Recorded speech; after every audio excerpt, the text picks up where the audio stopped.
Thank you, President. At the outset, I would like to thank Mr. Tom Fletcher, Under Secretary General for Humanitarian Affairs, and the Executive Director of UNICEF, Ms. Catherine Russell. We have heard them, and they are among the rare people committed to honesty, courage, and truth. We convey to you all our support. I would also like to thank you for the 2 briefings which have conveyed with painful honesty the reality in Gaza, where the only reality is death. How can it be otherwise while the Israeli occupation forces continue to inflict on the Palestinians all forms of death? They have this illusion fed by arrogance and the madness of power that they can empty Palestine from its people, thus paving the way for a new geography where history does not recognize its indigenous people. But for those who want to rewrite history, we say, ending the occupation and enabling the Palestinians to exercise their natural and legal inalienable right to their land is a historical inevitability. And those attempting to stop the wheels of history will be met by the same destiny as their predecessors. The land knows its people. Mr. President, in Gaza, an existential war is being waged, a war that does not need pretexts, because those who have the monopoly of force can make pretexts and export them, and can promote them and find those who will believe it, providing them with immunity and cover. In the Security Council, sessions abound, statements are delivered, but they do not dissuade the occupier and they do not stop the massacre. Our meetings, despite their abundance, reflect the concern of the international community towards what is happening.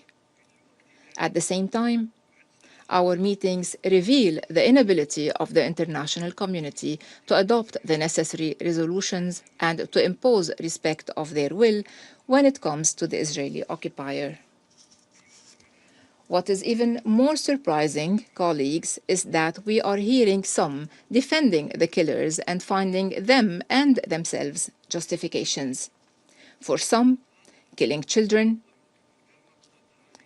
is a mere collateral damage.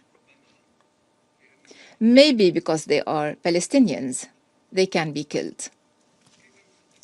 Can you believe this? UNRWA estimated that Israel kills daily since the 7th of October 2023 a whole classroom of children, where the number of pupils per classroom is between 35 and 45 children. Children are paying the price. More than 18,000 children have been killed, 17,000 of whom reached hospitals. 10 children in the Gaza Strip are losing daily one or both legs. Whom should we believe? Then we hear some justifying the targeting of hospitals. And we hear them justifying the targeting of hospitals. They say that hospitals are command and control centers, while the WHO and other actors say otherwise. Physicians for Human Rights Israel has affirmed, and I quote, "The Israeli army has deliberately attacked hospitals and medical facilities. These attacks have led to a total collapse of the health system in Gaza, including the deliberate destruction of the infrastructure, an acute lack in medical equipment and essential medicine. End of quotation. Whom should we believe? Some are trying to convince themselves and to convince us that the current aid distribution system is in line with humanitarian principles and that it is the ideal solution for the security concerns of the occupier. But the distribution points have been turned into death traps, and aid is being militarized to be used to displace, not to save. The ICRC has reaffirmed, I quote, on the 12th of July, the field hospital of the Red Cross in Rafah has received 132 people injured by weapons. This is the most recent incident of mass injury on distribution sites. Tragically, 25 persons were declared dead upon their arrival, while 6 others died after they entered hospital. End of quotation. Whom should we believe? They say that there is no famine in Gaza and that calories are being calculated and needs are being met. But the reality shows otherwise. We see in Gaza people bitten by hunger.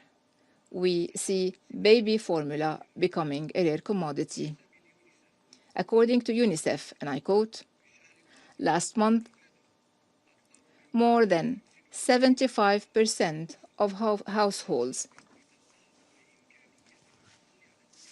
have had a decreased access to water, and they do not have enough water to drink and cannot wash their hands when needed. Malnutrition is also on the rise.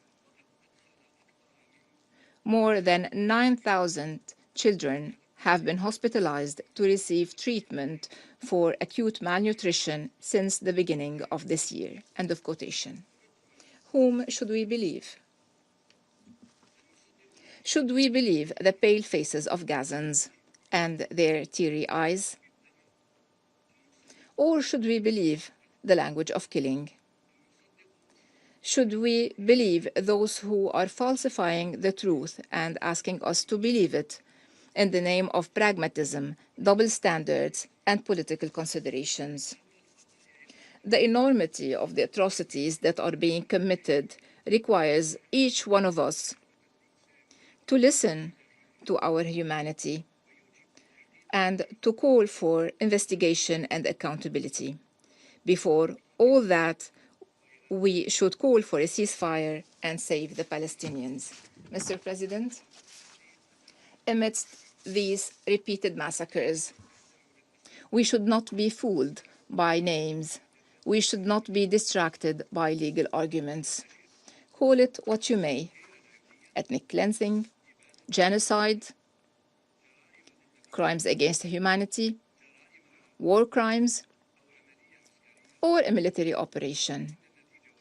The result is one and the same: bodies dying from thirst before dying with bombs and bullets, and children born without a childhood and dying without graves. Meanwhile, the world remains silent, a silence that belongs to the language of crime, not to the language of conscience. Until when? Until when will we explain tragedy with cold terminology? Until when will we answer the killer with mere expressions of concern? And until when will we describe the victim as a mistake? This silence, under the pretext of diplomacy, amounts to bearing witness to a crime, and history will record it not as an impartiality, but as treason. Therefore, it is not enough to condemn. It is not enough to regret. Enough words. The obligation now is to act. The obligation is to use the tools provided by the UN Charter to end these crimes that are clear to everyone. Thank you.